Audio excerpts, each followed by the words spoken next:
they weren't ready for us, Cheryl. You know what I'm saying? They weren't ready. Y'all wasn't ready for these hats, was y'all? Y'all like, what y'all got going on? But don't you got hers on backwards? Hold on, wait a minute, hold on. There it is. With the fake snake skin. Y'all don't want none of that fake snake skin. Y'all don't want none. Yeah, yeah, yeah. Today is Monday. What, Miss Howard? You came ready for us. That's what I'm talking about. I hope you guys are having like a super duper duper wonderful, wonderful good time. A good Monday. Today is officially Monday. And I know some of y'all are probably like, is it going to be Friday? Will it be Friday soon? No, we got a little bit more time before it gets to Friday. But guess what's happening here right now? Guess what's happening here right now, Sure. You ain't gonna believe it. You ready? I'm ready. Okay. I asked Cheryl, guess what's happening right now in Cleveland? And she says, I'm ready. Y'all ready? Snow. You know what? That's why I'm moving the goddamn goals. Can y'all believe how my melanin gonna be popping? It's gold. What's up, Cleveland? We got these hats on. Cheryl is wearing hats for fashionable reasons. I'm wearing hats because it's colder than a Mickey Ficky outside.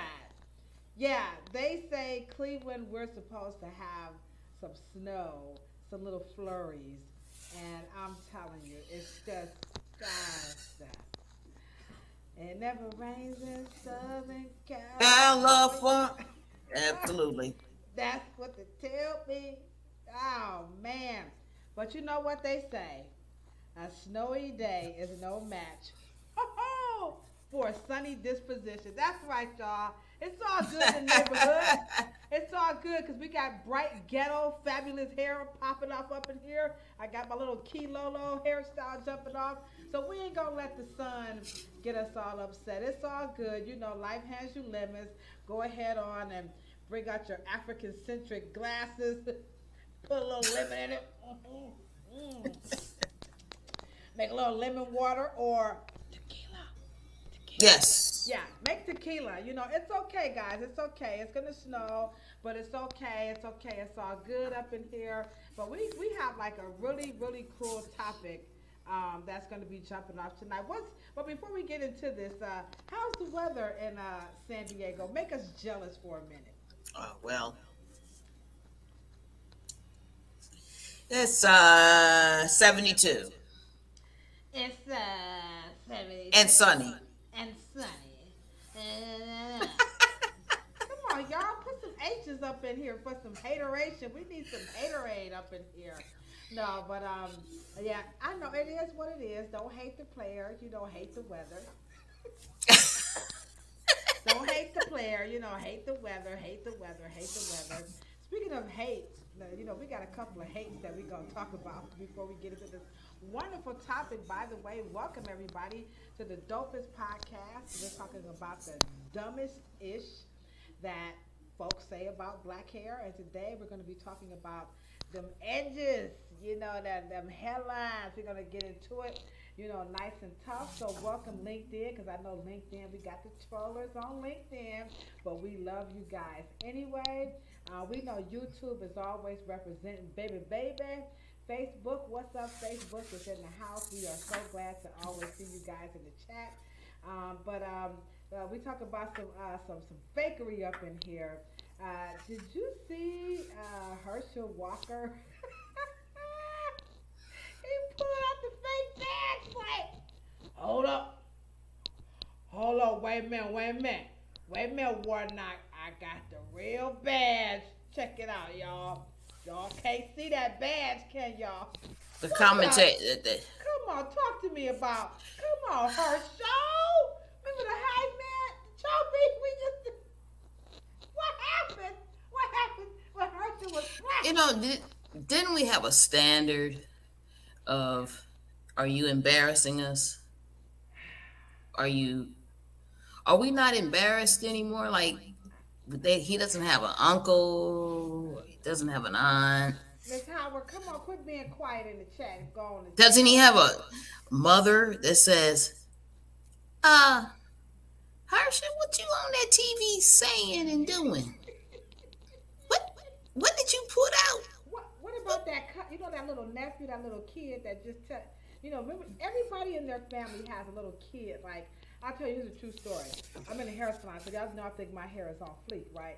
So the kid says to me, "Why your hair look like ketchup and mustard?" You see what I'm saying? Do y'all understand what I'm saying? We need a kid.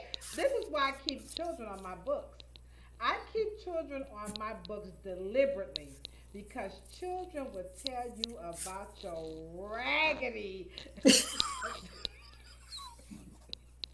Kids don't care. He said, why your hair look like ketchup and mustard?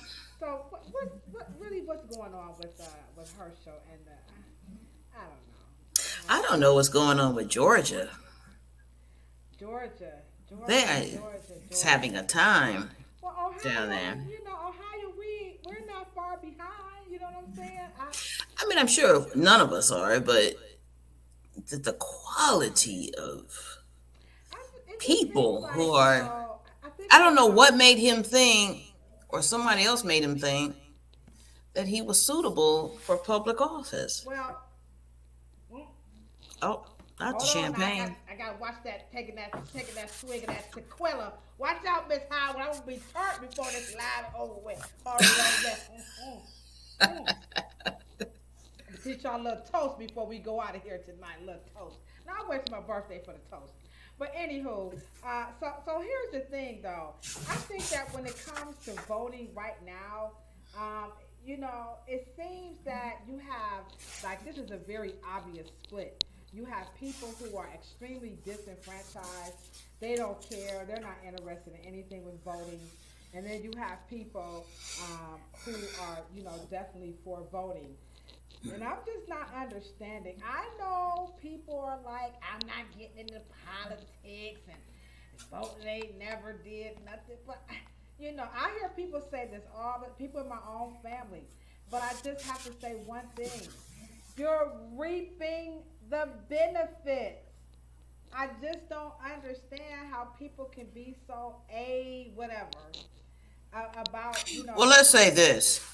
I'm convinced that there's something that needs to be fixed, but there should be a quality that shouldn't even reach in the pool. I don't care how much you campaign. right. Yeah. There should be a cap in qualifications if you decide to be a public servant. So let's just, in our world, Herschel wouldn't even. I, First of all, the way he put his sentences together. I mean, he sounds very stupefied. What's up, Cheddar? I see you in the chat. I was hoping you Yeah, were gonna come through. there just I needs to be a and standard. yeah, I'm not even talking about like his vernacular.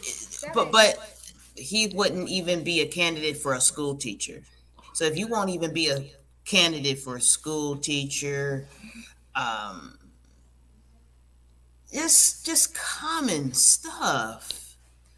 Man, you've lived too much life I to don't to be. understand how is it that he is talking about pro life and fatherhood and pro family when he has four children by four different baby mamas, which that ain't nothing to write home to mother about. But he ain't gonna raise them. He ain't gonna take care of them. So if anybody wants to know how you deal with a conservative, and not to say that I'm a liberal, but just ask them what are they conserving, Mm, and if they can answer that. Because he's not conserving family values. mm. So We don't at know. the end of the day, just cut that out of your conversation. There just needs to be a standard, There needs to be a standard. Needs to be a right? standard. Before Okay. they even get to the public, they need to say we vetted, just like they do the justice. You don't see all the justices that are up for the Supreme Court nomination. You may see them on TV, but we are not privy to that process. And we have to have a standard and a cutoff. He wouldn't even been in the top 10. Then we need to say, okay, now you can go get your paperwork, your campaign money, get everything together. You can go ahead. I don't even want to know. It seems like, how's that, Cheddar? Does that sound much better? It just appears that, it's like they're puppeting him. You hear the lady on TV saying she doesn't care anything about, Herschel Walker or his shenanigans. All she wants is control of the house. And for a man, to let a woman, well, not let, but you know what I'm saying, just speak up and have some spine. I don't think he's a good representation of what could be, and what's out there. And I don't know, is it? I think I hate to say well, he's this. very close. He's very close to Trump. He's close to who? Trump. Oh yeah, I hate to say it. I just really feel like, because I hate to say it, but number 45, he definitely came in and he just snatched some whole cars on America's politics, and ain't no other way to say it. He said, "I'm gonna come in. I'm going to make a mockery out of America's so-called political system, and then and watch and see what happens." And you hate to say it, but he's been very, very good at it. And so either one or two things: either one, he's telling the truth according to proof, or we have some spineless people in politics. Because I just can't believe the stuff that I'm hearing that he was allowed to do in office, and nobody, I mean, not one person just walked up to him and just witch slapped him. I mean, something. I know you can't be slapping folks, but I'm just saying. Anywho, we gonna move on, because I know y'all didn't come here to tell me that my mic wasn't sounding nice. Check one. My mic wasn't sounding nice. Check two. And to hear about Herschel Walker. But these are the current events. These are the things that we need to talk about. And we do hope you guys don't be disenfranchised. We do need to vote.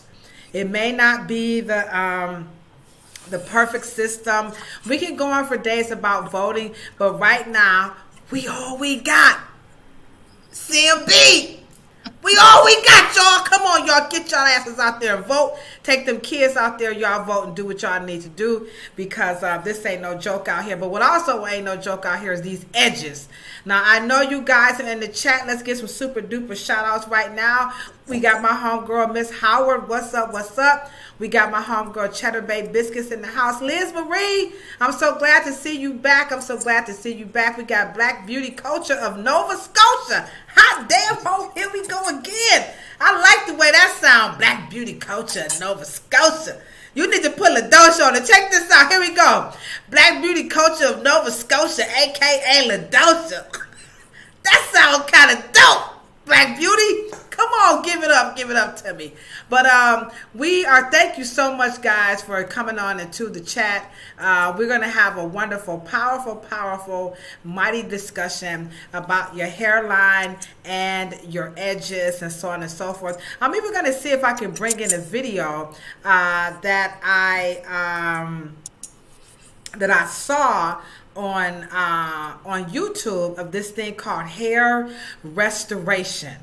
And so hair restoration is where they take your own fibers of hair and they glue them or somehow, some way back onto your hair. And so you guys can see what's happening. That's right, McCall's girl, CMB, Cash Money Brothers out here. We all we got. If Nino was here, I'm telling you right now, sit your $5 before I make some change up in here, Herschel. We need some Ninos up in the house. I'm sorry. I know what y'all say. He was a drug dealer. I'm just saying. I'm just saying. So yeah, so we have hair restoration. That's kind of that's the newest thing that I see out here. But we're just gonna hop right into this whole topic of edges. So first things first, what is our get up with the edges? How did we get here, Cheryl? Where the edges got to be slayed, they got to be slayed. Let's just start at the beginning because I'm telling you right now, when I was growing up, I don't know. It wasn't that much. You just pressed them out, and if it reverted back, it was just like, well, whatever. But at some point, the edges have become really the focal point of the hairstyle now more than ever. And yes, we're going to talk about the lace fronts with the edges that look so natural. So do you have any context? Do you have any school of thoughts of how do we get here with these edges being such a serious thing, not only for women, but for men as well? I don't know if they had not been called baby hair before, I don't think we'd have a fascination with them. I think that it represents good hair. It represents the finer texture of your head. It's a psychological thing. It's not. I don't know if our edges look like our kitchen. We would be slaying them. Would you? Oh, You know. well, I wasn't ready. Hold on. Sure, you always coming out the damn bag. You know, let me take a drink. I'm about to drink for real. Now, hold on. Hey, ooh. Listen, that's some cheap. This is 1800 Quavo. Can't y'all tell by the look of it? Okay, it's cheap. All right, this ain't the good stuff.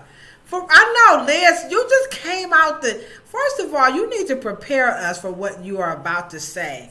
I've never ever, and I'm telling y'all, I be's doing my research. Okay, I be's doing it, and I've never heard of the hairline being associated with the quality of hair.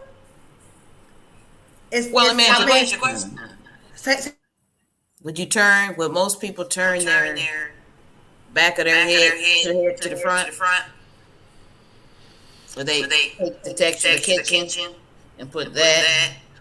They probably would if they didn't have any. But but they would most likely not, because this is curlier, and they're only doing it because it's synonymous with baby, feathery, soft, fine hair that. now, oh, You put me on mute. I know this is some of the dumbest ish that people say about black hair, but do white folks, I mean, do they have this issue with the hairline too? And some, because I mean, it's not like all of their hair is like poker straight. Liz, you knew she was gonna come out with this. I didn't. See, sure, we gonna need to be talking about some of this beforehand. But I'm very confused because the hairline hair is typically very different from the hair in the back, the terminal hair, which is so let's just use my hair.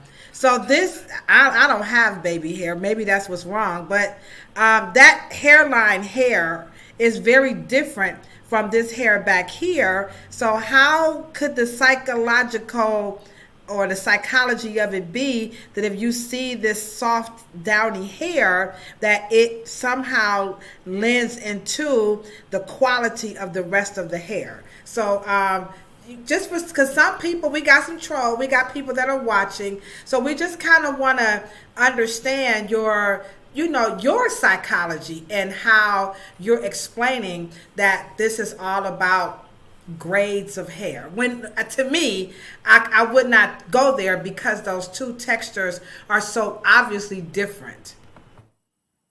Well, that's the point because baby hair represents when your hair was good before it turned.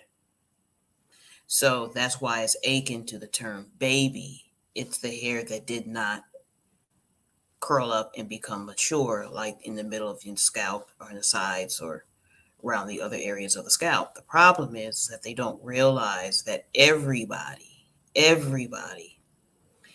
has everybody's scalp matures.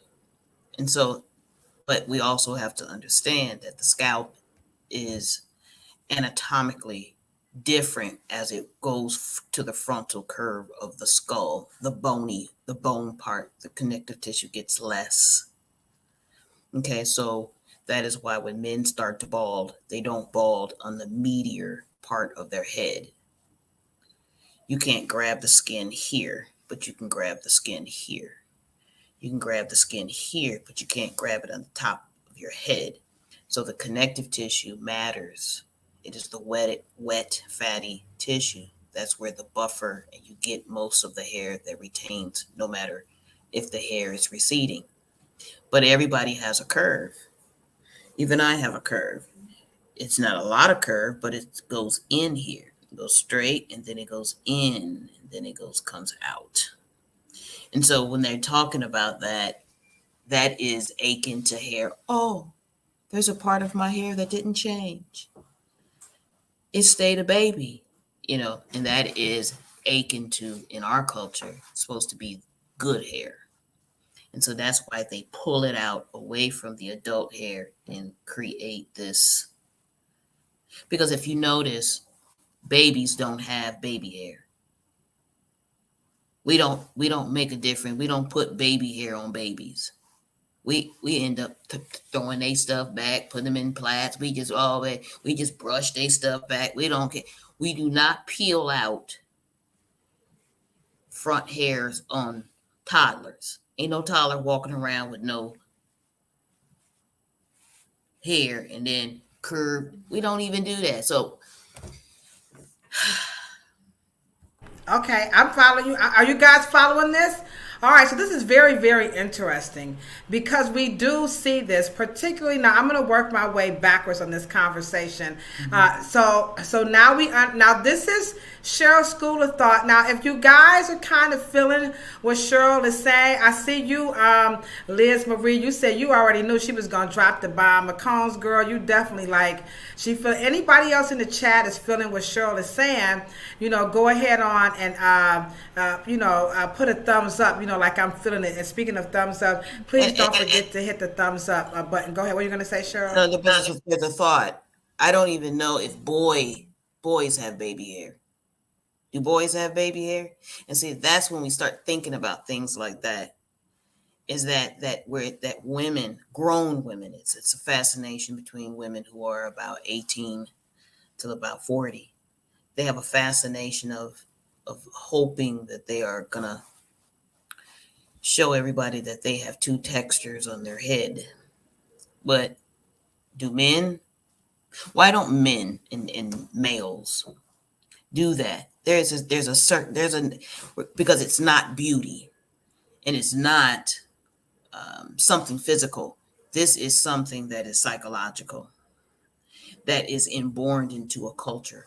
Culture creates behaviors, and then behaviors become status quo, and then status quo becomes a colloquialism, and then we start calling it baby, and that's just how things get down into what we call urban culture, but it's not anything that has anything to do with physiology I think it's subconscious, because if why would Black females want to accentuate something that is just basically on a hairline? Wow, that's deep AF. You know what I'm saying? Mm-hmm. Yeah, you're right, powerful Muslima. That's I'm feeling that's pretty deep.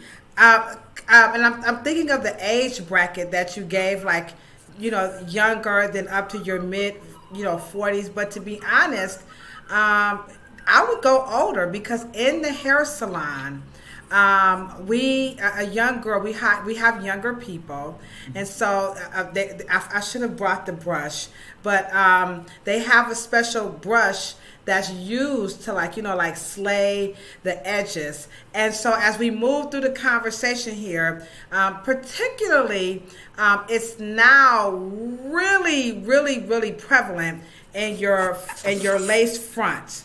So we know that Countess Vaughn, she just came out the gate like, this is what happened to my edges. Now, I'm going to say this. I'm not knocking lace fronts for whatever reason. If you want to wear your front toes, none of my business. You know what I'm saying? And you don't even have to explain, why you want to do it. But I'm telling you right now, the notion of taking that net and cutting hair out and blending hair in using some type of a fixative. It could be a glue, a gel, a resin. I'm just going to say fixative, okay? To make this look natural and swoop this down. And I see you, Liz Marie, going with the psychological, because I don't know, Cheryl, do these women and men, because now you have your transgender men, and then you have your men who wear, they just like, wigs, or what they call that, that una, or that non-binary, you know what I'm saying? And they're wearing this. Number one, it looks like a wig. It photographs very well. It does.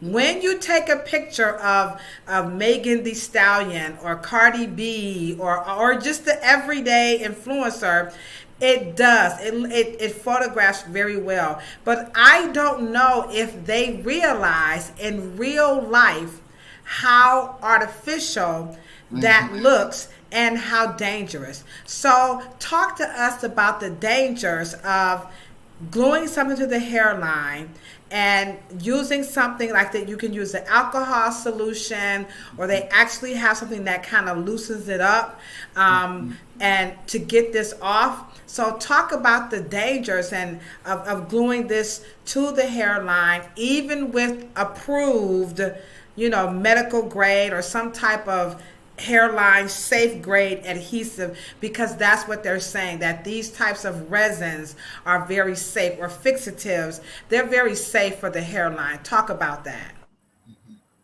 I think what most of them are missing is that adhesive, or surgical adhesive, or human skin adhesive, that is only a component that is aching and that is relevant to skin irritation, or what they call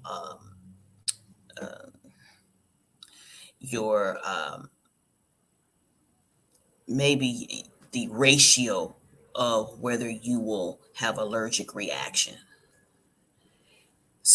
But the problem is that they don't understand that it doesn't make a difference how much the skin is good for the skin. That's not the problem. The problem is when you are snatching, when you are peeling it off. So the woman has two things that she has. One thing she's taking into account, which is no skin irritation, which is on the surface, but you have a hair underneath. And the problem is that has nothing to do. That's a trick in marketing. Oh, it's good, safe for your skin. The problem is that when you're lifting it up, and you got to pull and keep that hair in that bulb. The problem is that there's no way to protect that rupture, that consistent pulling. And see, the problem is that when you can tell. And most Black women, I would say probably 7 times out of 10, grow hair on their face, right? But if you, depending on the area of where that hair is, you can wax it all you want to. You're going to see dark circles around your follicle after many years of doing it. It's called scar tissue. It's going to happen. And when you also understand that your hair and your eyebrows, It's not the hair that's the point, it's the scalp. So your scalp has fat, and scalp is different in your eyebrows and in your eyelids, different from the skin on your mustache and on your chin. And so it's different on your hairline than it is in the middle or in the back of your head. The scalp supports and has connective tissue and the amount of fat and the amount of subcutaneous tissue. It matters, all of that, when you start going in there and applying something. There's just not enough connective tissue for years after pulling and pulling and pulling. It doesn't make a difference if the adhesive is good. It is the practical movement of removing it that makes the muscle try to keep the hair inside of the bulb. And once you pull it out, sometimes you will keep some of the bulb in, but after years, the muscle gets weak and you are going to evacuate the whole genetic material, and then it's going to be ruptured. And then the cell manufacturing, it's not going to start up again. So it's going to be clean. Right. And so that is what you have to take into consideration. The glue is irrelevant because it doesn't ever go to the it doesn't go to the follicle. The physical manual removal of tape and adhesive to remove that is, you're going to pull something and you're going to keep pulling it and keep pulling it and keep pulling it to where you're going to pull it out.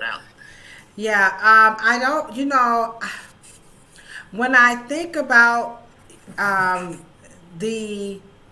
I think, to me, from my perspective and working behind the chair, it's that people want it to look so natural. And that's what they're going for. They want the hair that they're adding on to look as natural as possible. That's number one. And then number two, they also want the hair to survive like sweating, like if they're working out. So they're wanting, these edges and these lace fronts and these units. Even sewing them in, they want this hair to look natural. So, what are their expectations too high? Is there such a wig or a weave or a technique that they can have it look as natural? Because now, don't y'all get mad at me if y'all do. I'm telling y'all right now, I'm standing up for what I'm saying. I'm gonna stand up for this one. In my mind, if I had to wear any type of a hair, anything, me personally, I would just slap on the damn wig. I would just put the wig on and just long, short. I wouldn't be bothered with this gluing, but I understand that some of you guys really want to know. Cheryl is the expert. You know me. I'm be like, So, sure, is it a way? Can they do it? Because they want that natural look. They want it to be safe. And then they want to, work out and, maybe not swim, but, maybe a little love making. Y'all know what I'm talking about. A little love making up in here. And they don't want the weave, to be flying off while, he tapping that like bang dance. You know what I'm saying? So they want it to look really nice. So how can they get through it? Me, I'll be like, snatch the wig off and go for what you know. But that's just me. So what do you say about that? Mm-hmm. Well, obviously, are we talking about women who plan to wear their hair later, or they just don't care about their edges, and they'll just be, because one of the things that we do know that when we are taking scalp into consideration, that all things must be temporary. Nothing can be permanent. Wearing it.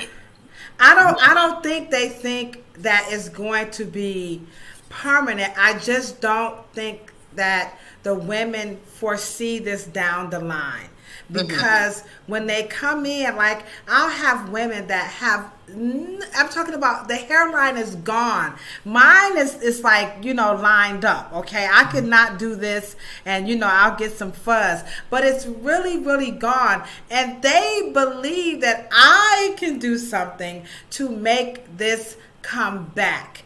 And so when they're getting this stuff put on, for the life of me, and I'm not talking about you weave slayers, so, but it's just so hard. I don't know how they can do these services, and maybe the customer isn't listening. I'm not quite sure, but But they, I but don't they, want. but they are not the only ones. I mean, there are certain men who get their hair cut in ways that has damaged the back of their necks. And it is this repetitive disruption of the follicle mouth that there is a scarring and a keloid, and then it just keeps going and keeps going and keeps going. The goal is to, it's almost like you see certain men who will just get a line the same way all the time, and then they get cut, and then they get cut, and then they get cut, and then the guy goes too deep, and then sometimes he's gonna get a dark line around there, and he's gonna get scar tissue. What I meant by nothing is permanent, and I'm saying, sisters, switch it up. There is no way the scalp can endure something all the time. I cannot put a weight on the hairs of my eyebrows and expect them to be inside of something that is designed to house only for one hair to be free to exist. I cannot weigh it down, or cannot you when you do something to skin and hair, you keep doing something to even your fingernails. You wear the acrylics too long, the nails bed gets weak. So my point is that if we can consistently be interchangeable, I wore this couple of months. I got to take a couple of months off. I got to do something else, because you're trying to erase the memory. And you're trying to give the scalp some kind of relief. And, I don't understand, we even in the natural, because this is a phenomenon that has come back after the natural hair movement. I mean, we didn't have baby hair wearing cornrows 40 years ago. We didn't have it wearing afros 40 years ago. So there is, and let me just say this, if you want something that is not natural to you, and you want it to look natural as if it's yours, we are already on the borderline of dealing with making sure that the cosmetologist takes them, just like cosmetic surgeons have to take their patients through a psychological evaluation. We have to know that the very reason why you want this to look like your hair is already going to set you up to be doing things that probably down the line you shouldn't be doing. I am so glad you said that. I am so glad, because when I'm working behind the chair, I'm telling you, this whole notion that I want this to look as natural and as real as possible. I had a customer who her hairline was pretty much leaving, and I was trying to plead with her to just wear the wig, but in their mind, something about sewing the hair on, something about the blending of the hair, and that it's looking real, it is really like it's like they cannot even come out of the fog that both the wig and the sew-in or the lace front, they are all forms of hair additions, but you have this protection. In their mind, I'm going to protect my hair as long as I can, and then I'm going to unleash it, and then all of my hair is going to be back, because braiding is going to keep the hair. If you braid me nice and tight, if you put my wig on, not my wig, but my weave is going to hold my hair in place. And if I do this for an extended period of time, then I'm going to have my hair like yours, Ladosha, or whoever. So you are right about the psyche, but go ahead. Right. And let's be clear. I mean, there is fragmentation there. And one of the things that I used to do in New York, before I came back to San Diego, was hair coaching. And so when you allow them to hear themselves, and you allow them to ask them a set of questions and to get them into a conversation that this is just cosmetic, but then you have to check if it's just cosmetic and it's not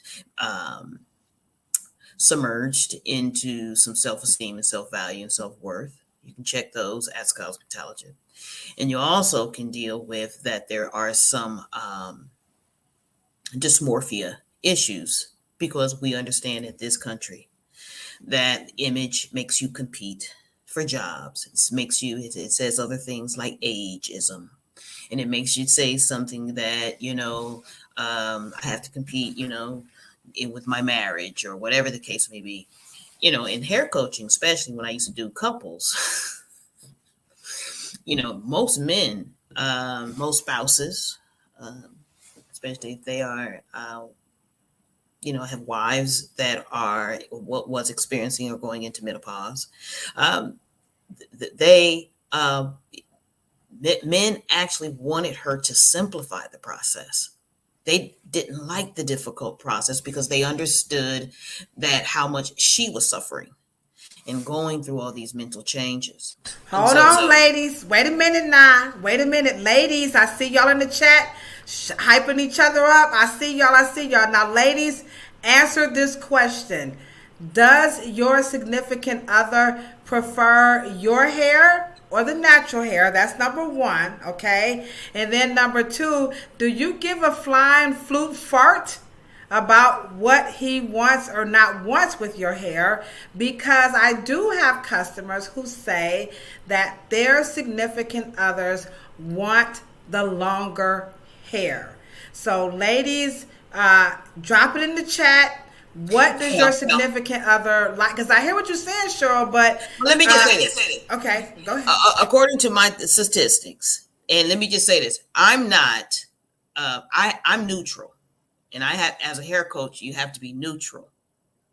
Okay, because you guys sometimes check the spouse. So, but you have to understand. I know, and I will say this, ladies. I would probably say, and I'll do 50-50. 50-50 of the women don't even ask their husbands. They'll just say their husbands prefer it because they'll think that will force me to do what they say, okay? Go against my better judgment in my professional prognosis, right? So they'll say, and then when their husbands get there, because I have two clients that I did hair coaching so as a couple.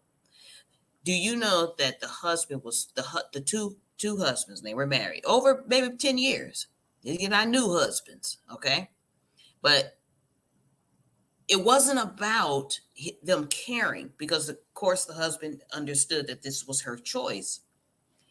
But it was so time debilitating that they could not even go places together. They started going places separate. Like, I'll meet you there, or I'll do this, or because, one guy I remember saying, he was like, sis, can you help me out? Because, she got to get ready and then her hair got to get ready. It's almost like it's two people in the house, like what? And so what I'm saying it. So what he was saying is that, can you bring the two people into the same body? And can we get a system so I want to go with her I don't want to be frustrated because she can't, it's like, and you don't think about it like that. And a hair coach would be doing something like this. It was ridiculous. Okay. So some of the ladies are like, they love their hair. It's my hair. I'm gonna rock it the way that I want to rock it, and I've often felt like that. Like, I don't think he really cares. I would say, when I first got on the social media, right? I was on Facebook, and when I would offer tips, and I'm gonna be honest. The number one thing that would come into my inbox from men about their significant others with the hair addition. and I'm talking transgender included. This is not just a female thing, but any human that's wearing the hair addition, wig, weave, whatever, and their significant other, the number one complaint was the odor. The odor was killing the intimacy. And I went to a class taught by Barry Fletcher. If you do not know who Barry Fletcher is, he has a wonderful book out, and it's called Why Black Women Are Losing Their Hair. And he is a hairstylist. Cheryl, do you know Barry Fletcher by any chance? I was in the hair Olympics, 1995 with Barry Fletcher. Excuse me? Excuse me in the hair. So I ain't get to that point in my career, y'all. But so Cheryl knows what I'm talking about. Yeah. So Barry, she said Barry Fletcher has this really cool book out, and so he talks about in his classes. I don't know if it's in his book, but in his classes he talks about hair, being very sensual and a part of intimacy. So when we talk about hair odor, hair smelling, and what do you do to your hair, how you want to wear a hair addition or not, I agree with Cheryl that what you guys want to do is do these things in increments and understand that these are not protecting your hair. So can you speak to the reality that hair weaves, hair additions, slaying your edges, braiding them tight, are these protecting or not protecting hair? Because they are considered technically protective hairstyles. There's really not a such thing as a protective hairstyle. Technically, that did not come from cosmetology. That came from the street. And that is not a professional term. If that was the case, then there would be a need for a hairstylist. So it's just not logical. That's number one. Number two, if you decide to make, let's say this, your cultural hairstyles you should not need protection from your cultural hairstyles as well. And any hairstyle that is worn too long, it is no longer going to serve the psychological purpose that you think it is. And number three, any protective hairstyle must be scalp protective. Scalp is what grows the hair. So there is I know you're thinking that if I protect the hair that I already have, I'm protecting my length, so later I can wear that. But ladies, I have not met any woman that is addicted or loves her additive or it is not all of a sudden. She's not going to trade that and then go to manipulating and learning and washing and doing her own hair. It has not been something that I have seen in my professional career. I have to talk her into it. She gets anxiety when it's time to take it off, to take it off and change it. She always is going to resort. Now, let me just say this. I also, in the hair coaching sessions, want to push her to even tell the truth about who are we protecting the hair from? What are we protecting the hair from? We have to answer those questions first. I think you said you snatched your damn hair out immediately. Okay, I see you. I see you, Muslim. I see you, Sister Nia Colby. I think that when it comes to protective hairstyling, in the customer's mind, in the consumer's mind, it's really a hands off because they feel like, when you were a kid, your mother like, keep your hands out your hair. If a son was picking it and brushing it, keep your hands out your hair. So I believe the protective styling in the consumer's mind is not touching it, but for the technician, the protective style is really a way to that recidivism to get the customer to come back. And I don't think the customer understands that the business model of a protective hairstyle. It is a business model for those people who don't have the education.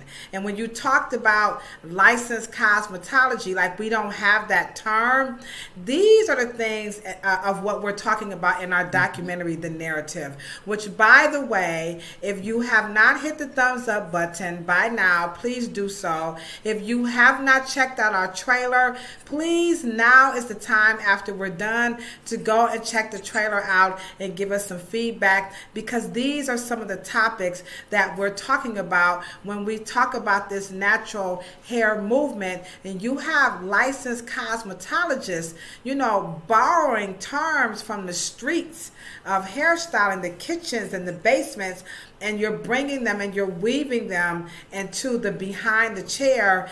These are very dangerous. These are very, very dangerous. And here's the other question.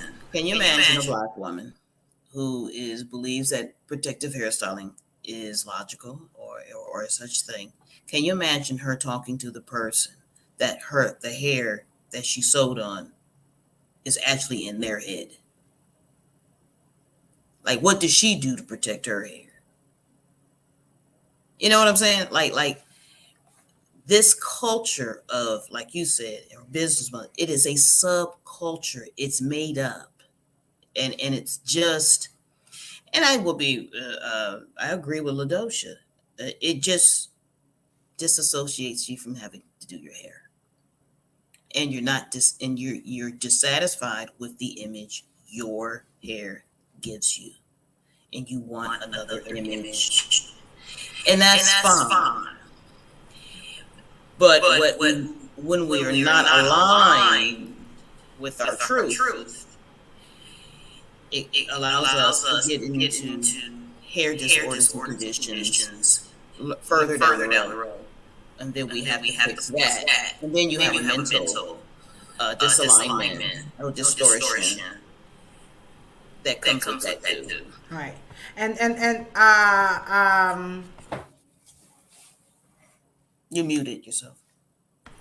Also, we have to, we're going to say this to you guys, and we mean this professionally, and we mean it personally, and we also mean it wholeheartedly.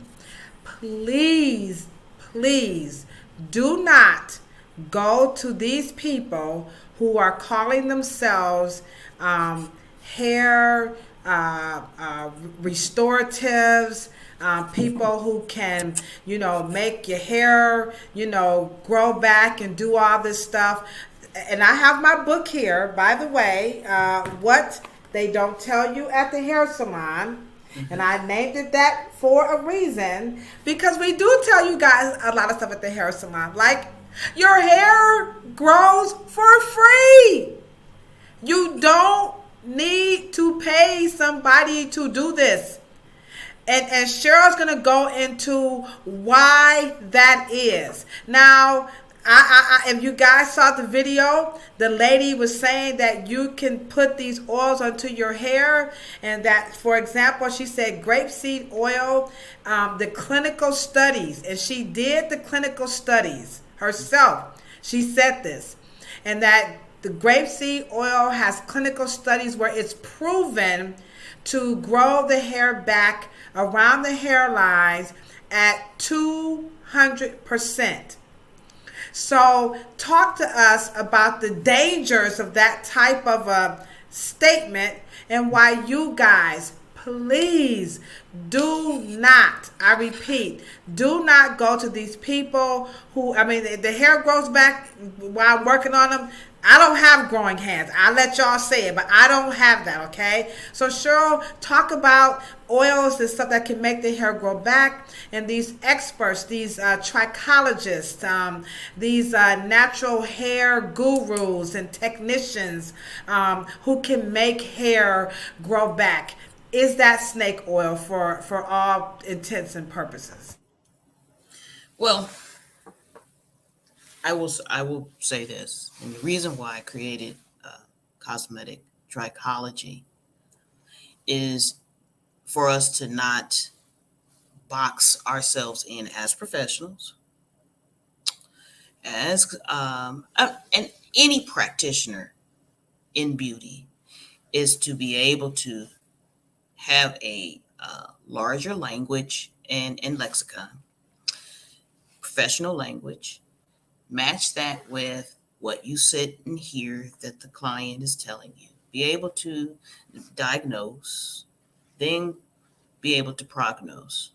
If and that is important because if I put grapeseed on a hairline, let's say for that, and the hair fell out because of a hormonal issue. Well, how is grapeseed oil at that point going to help with a hormonal imbalance? Estrogen versus progesterone versus, you know, any androgen out of balance, or, testosterone levels are going haywire, whatever the case may be. Or if I put grapeseed oil on the surface and she has nutritional issues, or she has a lack of trace minerals, or she has lack of, iron, or things of that nature, or how is grapeseed oil going to counteract, hypertensive medication? Because of her hair, her hypertension medicine or diabetic medicine, if it has hair loss indication, well, how do we know that that's going to work? So when you just balloon everybody into and funnel them into just that it's traction, it's weight, well, that's even more destructive, because then we already know that the follicle is already compromised. Okay. And then the last one is that all oils are by nature. And one of the things that I would like to say that, see, that conversation doesn't make sense, because what if somebody says, well, you're going to clog my pores? Okay. So, so does the pores get clogged, or does the oil go down and deep all the way down into the, subcutaneous, and then where the dermis is?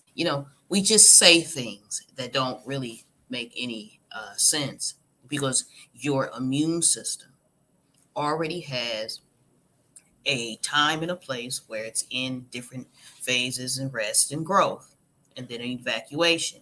It governs all of that. Your hormones governs all of that. And at the end of the day, if you had practically done something, the prognosis means that you always have to reverse it the way where the problem happened.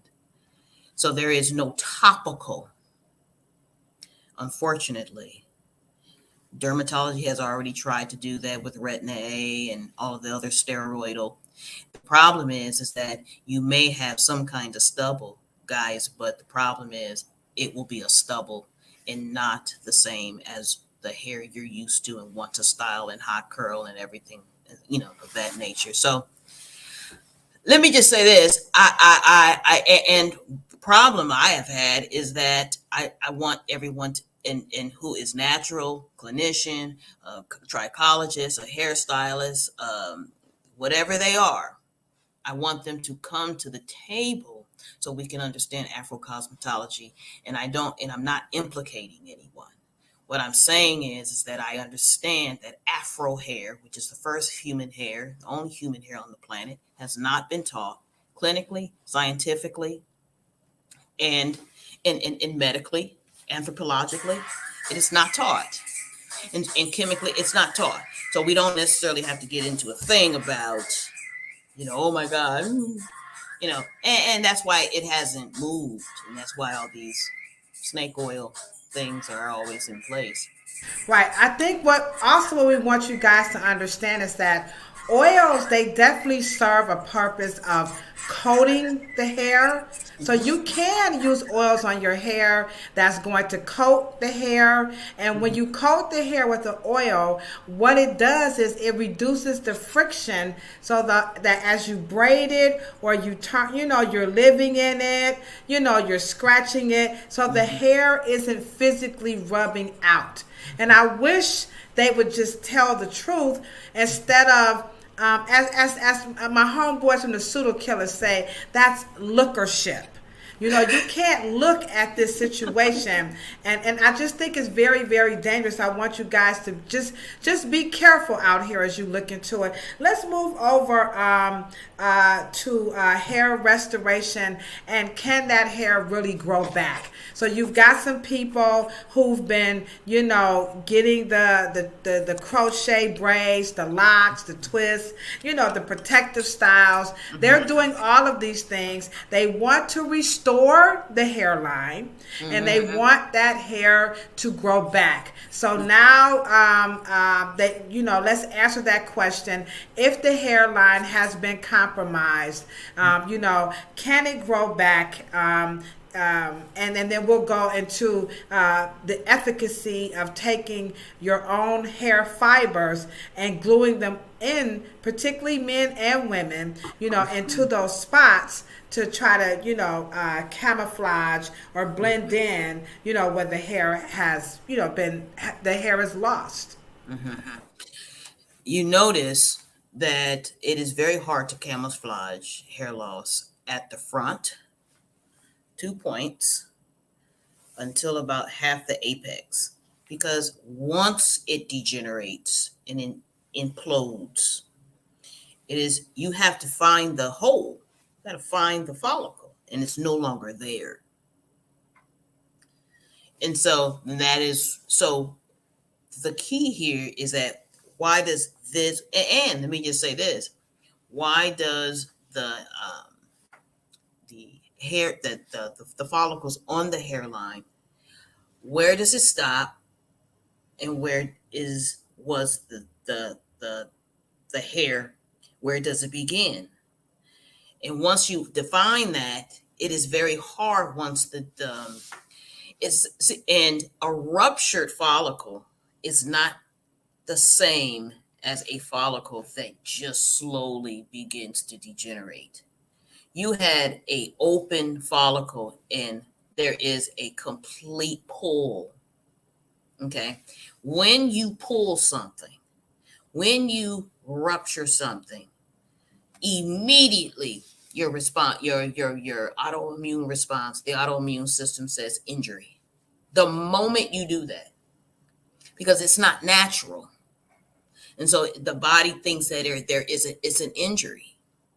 And so that on top of that, it is then at that point, the cosmetic surgeon or the surgeon that he has to take the whole follicle. I'm talking about the whole thing. I mean, literally surgically take a whole brash of line. The problem is that it's very hard to do it on the hairline, and it's very hard to do it because you got to put a hole and put it in there.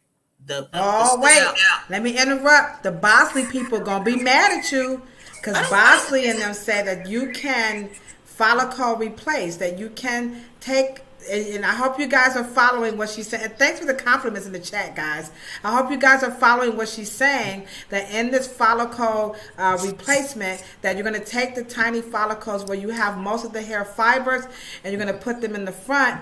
And so you said that's difficult. But Bosley, that hair company, is saying that on their commercials, they're not telling you what they're doing, but this is what she's talking about, that they're going to place this follicle back onto where it's missing, and the hair can actually have to put it in a hole. Oh, wow! They don't lay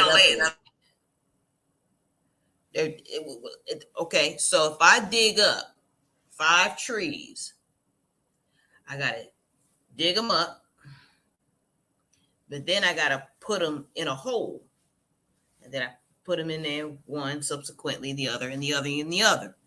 I don't just lay them up there and then we water them and then they grow like a chia pet. It don't work like that. You know what I mean? But my point is that the follicle degenerates, the skin degenerates. That's why it begins leather-like, it's shiny. Then you don't see any follicles anymore. You don't see any pores. You notice the less follicles you have, you're only left with what? You just left Sweat. with You're yeah. not left with follicles. You're left with sweat glands, sweat pores, water that's coming out, and those things and follicles and where water comes out, nothing can get in. So clogging them, it doesn't make sense because nothing's going can. They're not designed for things. They're a duck. They're meant for things to come out of them. You understand what I'm saying? So I'm following you. I'm following you all the way. I see you, Sister Nia Cole. We talking about some chia. She said, "This ain't no chia pet up in this Mickey Ficky." Y'all understand what we try to tell y'all out here?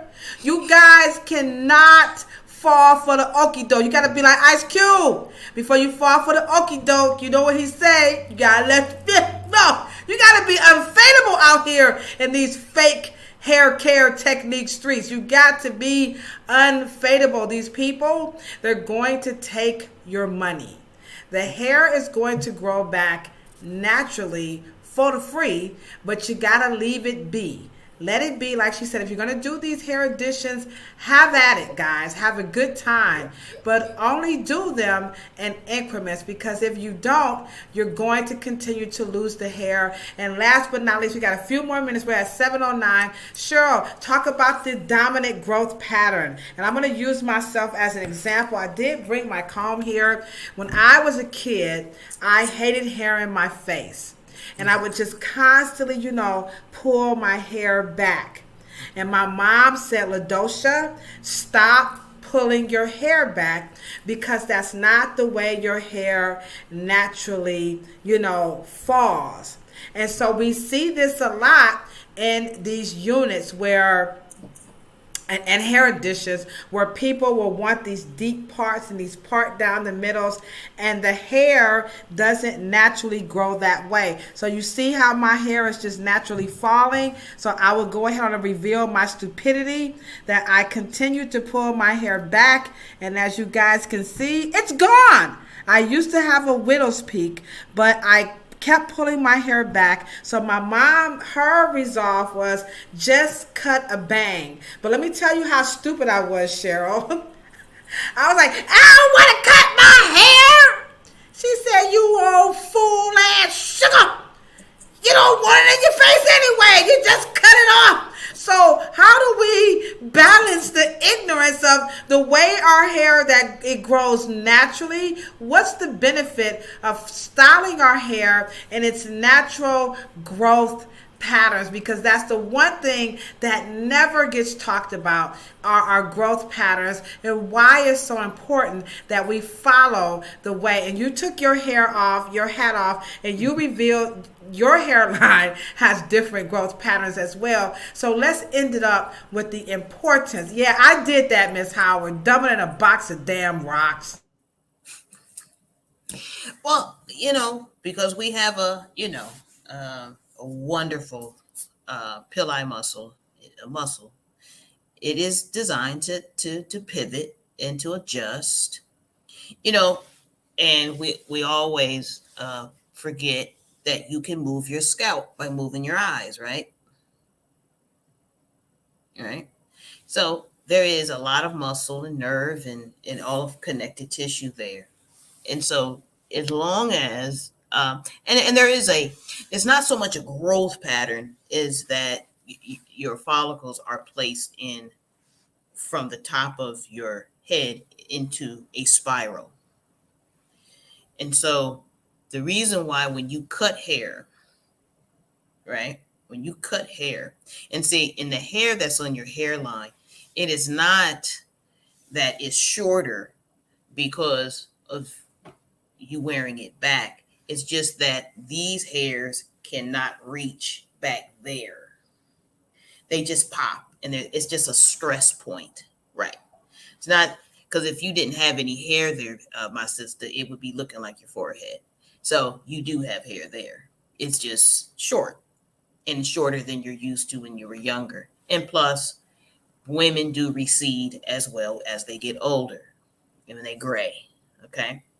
But the side of your face right there where you've cut it short, the hair is going down. Right? Okay.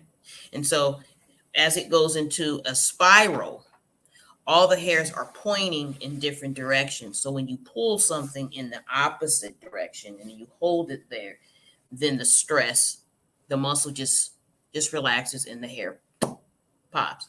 It doesn't necessarily come out all so it ain't no way, but we can't slay it. We just you can glue it there. I don't know if you're gonna have it there next year, but but here we go again. You can always just do it, get a marquee, marker, mark it up so it can look like some more ketchup there and whatever the case may be. But here's the thing, and let me just say a good trichologist or a good stylist or a good cosmetologist or a good clinician will always see thinning, and then they'll do a process, because I don't want to say to you in a way that we'll deal with snake oil and say, I can grow your hair back. What I know you once had hair. You know what I mean?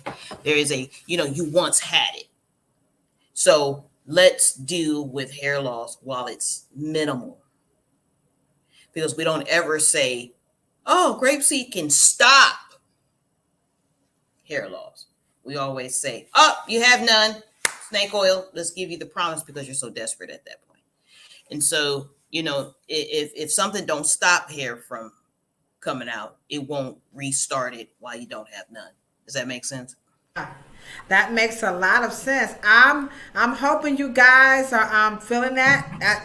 You said that's my baby hair.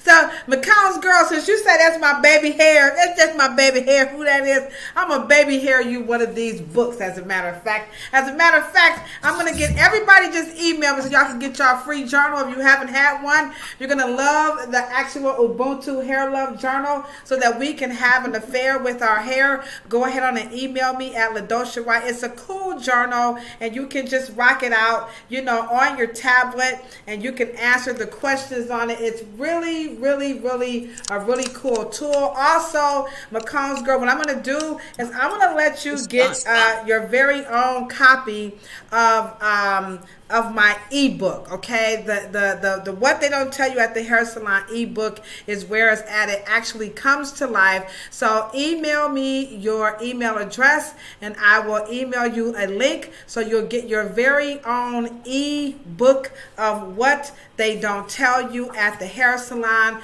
That's how it's going down, because we're always giving away stuff. We ain't just here to just keep talking about these problems and not giving you guys some solutions, because that would make no sense. Now, what is Cheryl?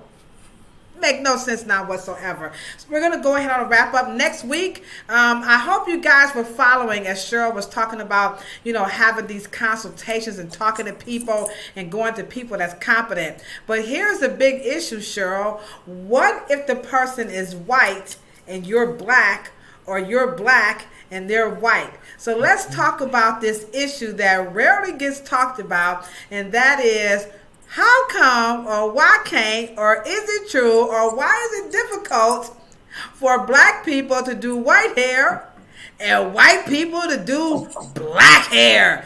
That one's gonna get juicy. What I'm gonna try to do is come in with some actual videos, okay, that we can kind of, get this conversation going. And so you guys come in and share with us some of your experiences. I have some experiences of a white person trying to do my hair, and I think we're gonna have a lot of fun. And what's the solution to why people of different ethnicities and backgrounds can or cannot do hair? Don't forget, we do have our trailer. It's out, it's live and direct right here on the YouTube platform. Please share it. Cheryl is responsible. People keep saying, You did a good job. I ain't do that. Cheryl did that. Cheryl did that thing. So y'all put some some hands up in the chat for my homegirl Cheryl. So she did that. The documentary again, it is called The Narrative, and I can't wait either, Miss Howard. And this is a documentary where we let the truth be told about. Oh, they just went. You see that, Cheryl? They are like 11. Y'all making us feel like we all special and whatnot. Yeah. So we're working diligently to make this documentary happen, and we really want to know, what's going on in the hair care industry. Have we lost it? What's going on with cultural appropriation? What's going on with revisionism, tokenism? We can go on for days, but and what about Dr. Willie Morrow? Why is this all centered around Cheryl's father? I mean, he did the California curl, but it's got to be something else about Dr. Morrow, right, Cheryl? Since he ain't do the Jerry curl, you know what I'm saying? So what's up with that? So get ready, guys. Thank you all so much for your support. Do not forget to email me so I can send you the link. We also have your gift coming. I think that's Miss Howard. We got your gift.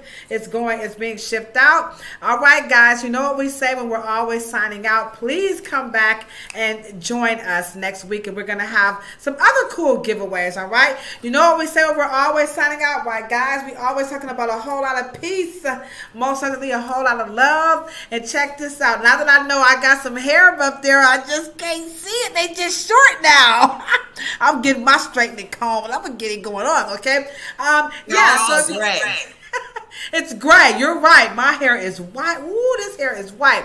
All right. And by the way, this weekend I'm going to be in Baltimore. Be more, here I come. So I'm going to be live and direct all week long talking about Baltimore. And our topic next week, I'm going to promote the documentary. All right, guys, don't forget to rub your beautiful bald heads. Don't worry about them hairlines that's missing.